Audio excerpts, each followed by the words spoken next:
Oke, halo semuanya. Kembali lagi di kelas riset operasi. Jadi untuk pertemuan kali ini akan Bapak adakan secara online asinkron. Dan materi untuk hari ini akan kita bahas yakni mengenai metode transportasi. Nah, sebenarnya metode atau modul ini adalah modul yang terakhir dari kelas kita. Jadi kemungkinan akan ada satu sesi pertemuan di terakhir nanti yang akan Bapak isi mungkin dengan tugas ataupun hal lainnya. Karena sisa RPS kita sebenarnya sudah habis, namun pertemuannya masih ada lagi sisa satu pertemuan. Dan materi kali ini tentang metode transportasi atau modul transportasi sebenarnya tidak terlalu rumit ya. Karena apa? Karena di dalam metode transportasi ini ada 3 metode ya, ada 3 metode sebenarnya, atau ada 3 cara.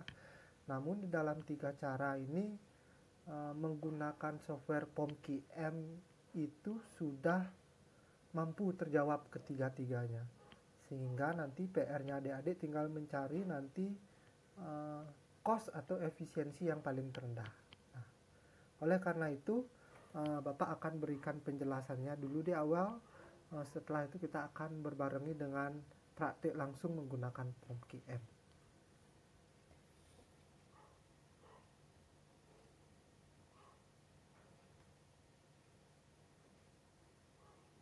Ya, jadi di materi kali ini adalah tentang metode transportasi atau modul transportasi. Bisa juga dikatakan sebagai network model ya. Kenapa network? Karena akan menghubungkan saluran-saluran yang berupa titik-titik yang berlainan. Titik-titik ini atau yang biasa disebut sebagai node gitu ya, kita harus menghubungkan antara satu node ke node lainnya.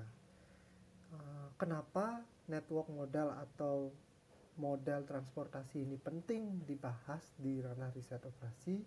Karena biasanya akan berkaitan dengan supply chain. Contohnya seperti membuat jaringan rel kereta api, sistem saluran perpipaan, jaringan jalan raya, hingga jaringan untuk penerbangan. Banyak masalah jaringan dapat dirumuskan sebagai masalah programming linear atau linear programming ya, program linear, dan solusinya diperoleh dengan menggunakan metode simplex ya. Hal ini sudah kita bahas di bab-bab sebelumnya. Nah, metode transportasi ini merupakan salah satu metode di dalam metode simplex itu sendiri ya. Biasanya persoalan-persoalan yang muncul di dalam modul transportasi ini adalah biasanya para pemilik bisnis ataupun pemimpin usaha itu kebingungan untuk memilih rute untuk membuat jaringan distribusi produknya, baik itu antara pusat industri maupun ke gudang misalkan, atau dari distribusi gudang ke tempat regional, dan pada akhirnya nanti ke tempat lokal. Nah, hal itu biasanya rumit dan kompleks. Kenapa? Biasanya di sini manajer akan bertarung begitu ya untuk memilih arah mana atau jalur mana yang akan dipilih untuk memangkas cost sebesar-besarnya. Pada umumnya masalah transportasi berhubungan dengan distribusi suatu produk tunggal. Biasanya produknya ini yang dibahas di kebanyakan soal itu adalah satu produk saja. Karena ya memang tujuannya untuk memilih jalur distribusi, bukan untuk memilih produk mana yang akan diproduksi, sehingga produknya tunggal, diasumsikan tunggal. Nah, di sini akan ada beberapa sumber gitu ya. Ada 3 sumber atau 3 pabrik gitu ya. Biasanya pabrik itu mampu memberikan produk sebanyak berapa. Terus tujuan ini ada misalkan gudang begitu ya, dengan gudang ini memiliki permintaan tertentu. Nanti ada pabrik, ada gudang, gitu biasanya contoh soalnya. Karena cuma ada satu macam barang, ya, suatu tempat tujuan dapat memenuhi permintaan dari satu atau lebih sumber. Jadi bisa dibawa ke 3 gudang sekaligus karena produknya ya hanya satu di soal cerita. Persoalan kedua atau permasalahan kedua di dalam modul transportasi ini, biasanya persoalannya linear, ya. Oleh karena itu kenapa disebutkan sebagai aliran network, karena akan beriringan dia, ya. Kalau memang permintaannya 80 di gudang A, di gudang B berarti harus permintaannya baru, harus habiskan yang A 80, gitu maksudnya linear. Nah, asumsi dasar model transportasi adalah bahwa biaya transport pada suatu rute tertentu proporsional dengan banyaknya unit yang dikirim. Jadi semakin meningkat berarti harganya pula semakin meningkat. Tujuan dari model transportasi adalah merencanakan pengiriman dari sumber-sumber ke tujuan sedemikian rupa untuk tentunya meminimumkan total biaya transportasi. Ingat, di sini adalah fungsi minimize yang bermain. Di sini ada aturan-aturan yang tentunya harus dipenuhi dulu, sama halnya dengan constraint ya. Setiap permintaan tujuan harus terpenuhi. Berapapun permintaan gudang harus diisi dulu. Sumber tidak mungkin mengirim komoditas lebih besar dari kapasitasnya. Yang pertama itu ada gudang meminta barang dan harus dipenuhi. Dan yang kedua, pabrik tidak mungkin mengirim produknya dalam kapasitas yang melebihi dari kapasitasnya untuk dikirim. Ya, jadi kedua hal ini merupakan constraint ya bagi di dalam modul transportasi. Contohnya, nah ada Pengalengan 1, Pengalengan 2 ya, Cannery 1, Cannery 2. Cannery 1 ada di Bellingham, Cannery 2 ada di Eugene ya. Cannery 3 ada di Albert Lee ya. Bagaimana caranya Cannery 1, 2, and 3 ini membawa ke masing-masing gudang? Ada warehouse 1, 2, 3, dan 4. Nah, di sini adalah fungsi transportasi bermain ya. Misal sebuah perusahaan pengalengan mempunyai 3 pabrik pengalengan. Nah, pabriknya ini sumber yang harus melakukan distribusi ke 4 gudang tadi. Setiap pabrik ya memiliki kapasitas produksi tertentu ya. Di mana-mana seperti itu. Jadi pabrik itu mungkin memiliki kapasitas produksinya berbeda satu sama yang lain. Dan tidak hanya pabrik, gudang pun memiliki jumlah permintaan atau kemampuan daya dia untuk menyimpannya ya. Anggap ini sebagai permintaan terhadap produk tersebut.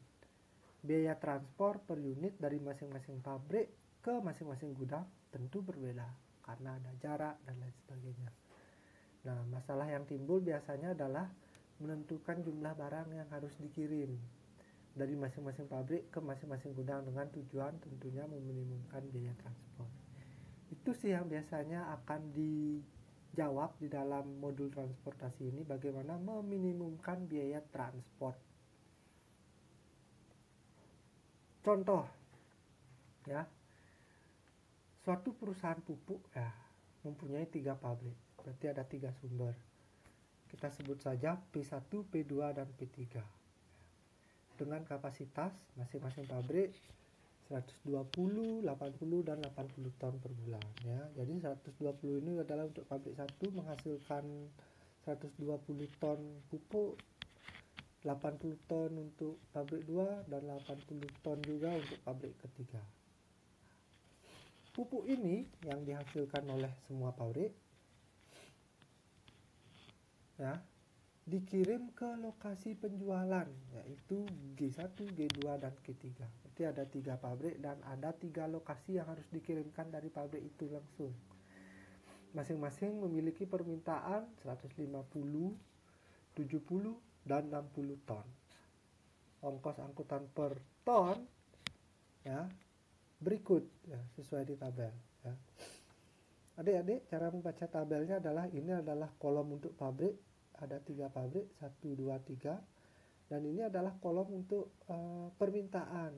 Kalau di soal tadi adalah lokasi penjualan ya, 1, 2, 3. 8, 5, 6, 15, 10, 12, 3, 9, 10 adalah biayanya atau ongkos angkutnya ya.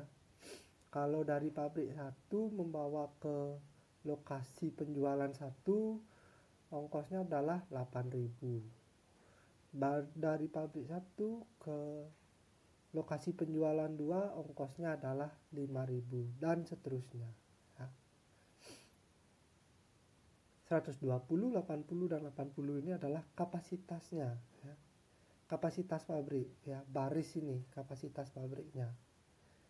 Sedangkan 150, 70 dan 60 ini adalah permintaan pasar. Pasar 1 ini minta 150, 70, 60. Kalau dijumlahkan memang tidak dapat 150 ke bawah, jadi memang tidak ada hubungannya ya. Bukan fungsi penjumlahan ke bawah. Ke bawah ini juga bukan fungsi penjumlahan ya adik-adik ya. Ini adalah ongkosnya. Ini adalah kemampuan produksi dari pabrik, dan ini adalah permintaan dari masing-masing pasar. Jadi tidak ada hubungannya 8 tambah 15 tambah 3 dapat 150, tidak. Pertanyaannya adalah bagaimana cara perusahaan mengalokasikan pengiriman pupuk dari ketiga pabrik, ketiga lokasi penjualan agar biaya pengiriman minimum. Nah, jadi berapa sih biaya yang paling minimum yang bisa dilakukan oleh pabrik agar produknya ini terkirim ke pasaran? Pertanyaannya seperti itu. Sebelum masuk ke POM QM ya, Bapak akan jelaskan sedikit formulasinya secara hitung-hitungan dasar ya. Jadi ini adalah bentuk matriksnya. Ada suplai 1 ya, suplai 2 dan suplai 3 ya. Seharusnya kalau sesuai tabel akan berbentuk seperti ini ya. Suplai 1 mengirim demand 1, mengirim ke demand 2, mengirim ke demand 3, suplai 2, ini adalah suplai 2 seharusnya, mengirim ke demand 1, mengirim ke demand 2, dan ini mengirim ke demand 3. Suplai 3 pun demikian, mengirim ke demand 1, ke demand 2, dan ke demand 3. Oke. Nah, minimumkan kalau ingin diformulasikan bentuknya akan seperti ini ya. 8x11 ditambah 5x12 ya. 8, 5, 6, 15 ini dapatkan dari sini adik-adik biayanya ya. Sehingga ditulis semua sampai panjang begini ya. Nah, kalau dibuatkan matriks kotaknya, kalau ini adalah matriks garis, ini matriks kotaknya akan bentuk seperti ini ya. Dari pabrik 1 ke pasar 1 kosnya 8. Dari pabrik 2 ke pasar 1 ongkosnya 15 dan seterusnya. Itu cara membaca matriks tabel.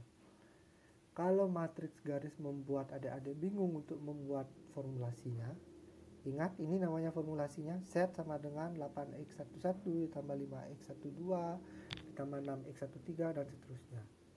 Adik-adik bisa menggunakan bantuan ini, matriks tabel. Oke.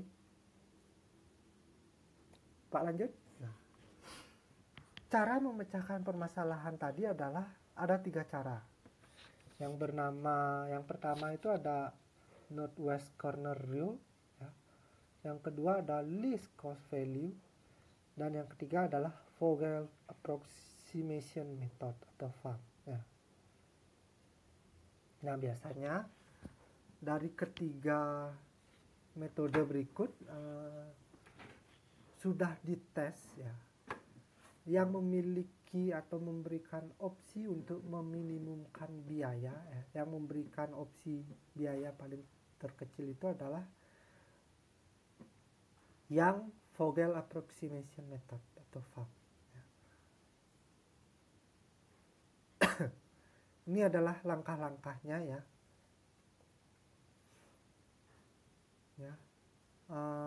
Langsung saja, sebenarnya kalau di POM QM adik-adik bisa langsung praktek menggunakan soal ini. ya, Bapak akan tunjukkan caranya langsung di form QM sebagai berikut.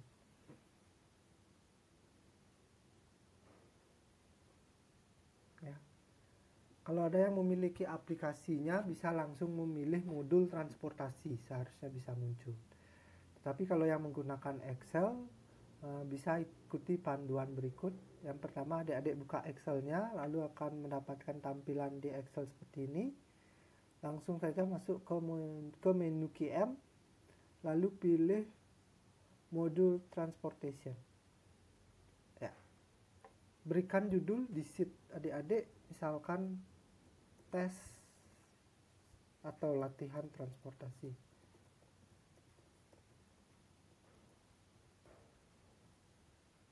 Nah, name for origin dan name for destination sesuai di soal ya. Ada pabrik dan pasar. Pabrik ini adalah originnya, ya. Originnya. Sedangkan destination tentu pasarnya, tujuannya. Di sini pabriknya ada berapa? Ada 3 pabrik. Pasar pun demikian, ada 3. Berarti tabel ini akan berbentuk seperti ini. 3 kali 3. Matriks 3 kali 3. Bukan matriks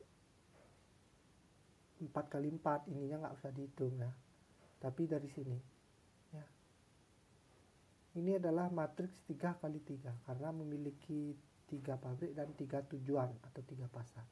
Sehingga di Excel kita tulis 3 origin, 3 destination. Atau adik-adik bisa ubah, origin ini adalah pabrik, destination ini adalah pasar. Tujuannya adalah untuk meminimize. Langsung klik OK. Ya. Kita isi langsung dengan biaya-biaya atau ongkos-ongkos yang tadi. Untuk pabrik 1 ke pasar 1, 2, 3 yakni berurutan 8, 5, 6.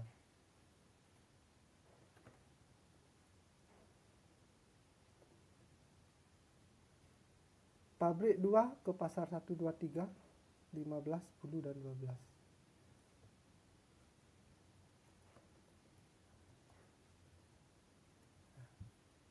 Pabrik 3 ke pasar 1, 2, 3, 3, 9, 10. 3, 9. Nah, suplai ini adalah penawaran dari pabrik itu 120, 80, dan 80. Kemampuan produksi si pabrik. Sedangkan ini adalah demand, permintaan pasar. 1, 2, 3, pasar 1 150, 70, dan 60. 50, 70, dan 60. Ya.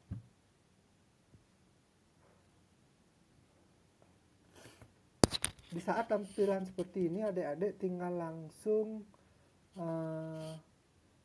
mengklik Run Excel Solver-nya. Ya. Bisa diklik Report, Answer, Outline Report, oke.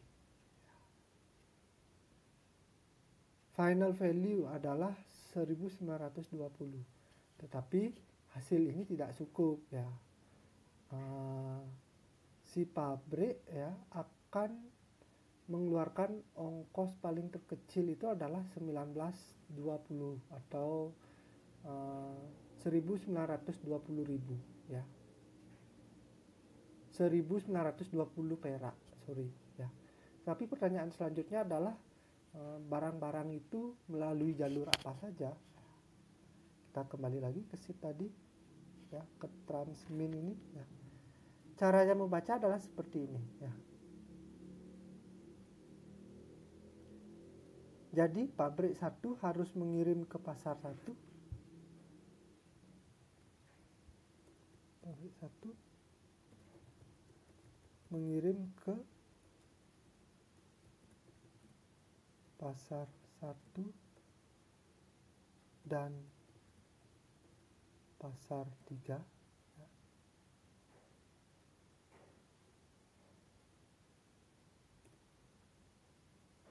pabrik 2 mengirim ke pasar 2 dan pasar 3, sedangkan pabrik 3 mengirim ke pasar 1, sehingga ya, biaya yang paling minimum dikeluarkan oleh pabrik sejumlah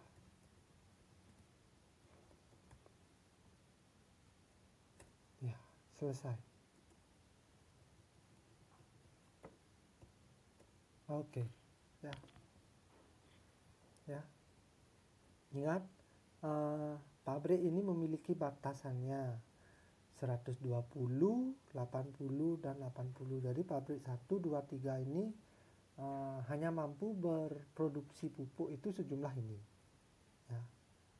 Tidak boleh lebih dari ini dan tidak boleh dikurang. Begitu pula pasar ini memiliki maksimum permintaannya. Kita harus penuhi itu. Nah, pertanyaan kita, ke pasar mana saja kita harus bawa, jalurnya apa saja, sehingga permintaannya kita bisa penuhi, tidak luput juga kita beroperasi sesuai kapasitasnya si pabrik. Ya. Dan jalur itu adalah ini. Pabrik 1 ke pasar 1, pasar 3, pabrik 2 ke pasar 2 dan pasar 3, dan pabrik 3 mengirim ke pasar 1. Selesai. Pertanyaan selanjutnya, Pak, apa fungsi tabel-tabel ini? Boleh saja adik-adik klik. Biasanya ini adalah metode-metode transportasi. Ya.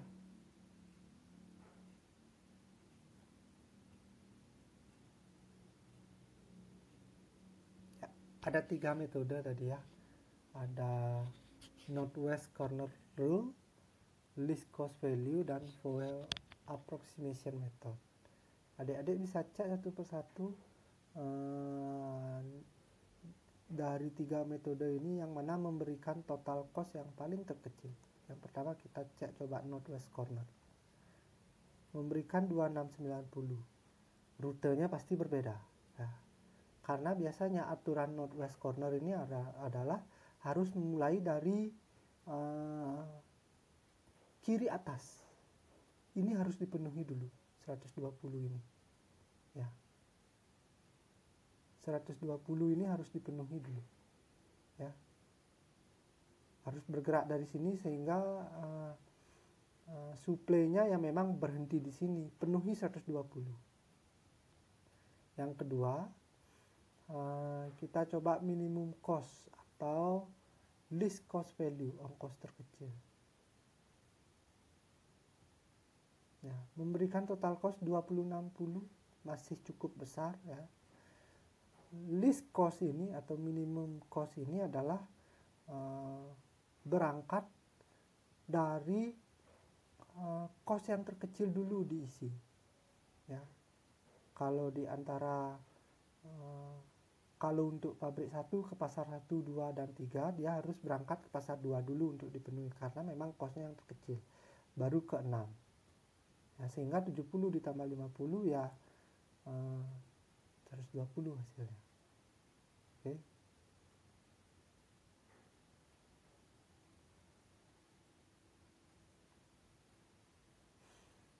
Selanjutnya metode ketiga, Vohel method. Ya.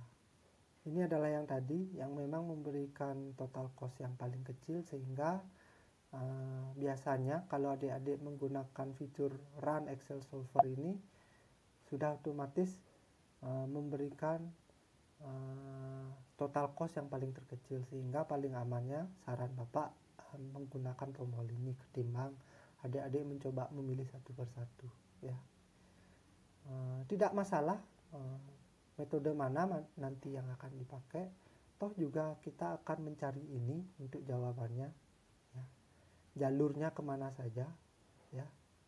ini jalur ya.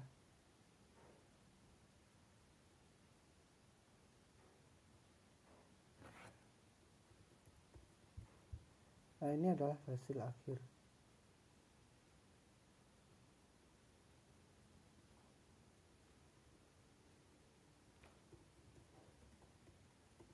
Ya. Sehingga apabila ada soal mengenai metode transportasi, ya cara menjawabnya adalah seperti ini.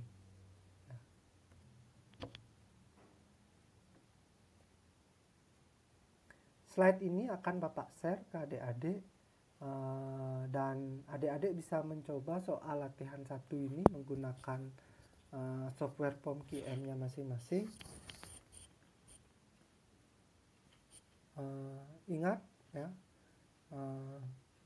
latihan ini masih menggunakan metode transportasi 3x3 dan permintaannya ya biaya transportasi yang minimum.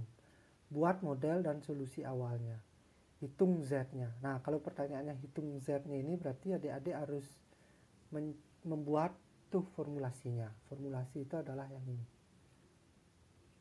ya. Sehingga Z itu berapa rupiah, ini adalah Z-nya, total cost-nya. Cuma adik-adik sebelumnya harus membuat perhitungan formulasinya yang seperti ini ya. Silahkan dicoba soal latihan 1. Bapak kira ini tidak terlalu sulit karena bentuknya hampir sama, 3x3, sama seperti hal yang kita lakukan tadi ya. Oke, demikian video pembelajaran kali ini. Bapak tutup kelas ini dan sampai jumpa.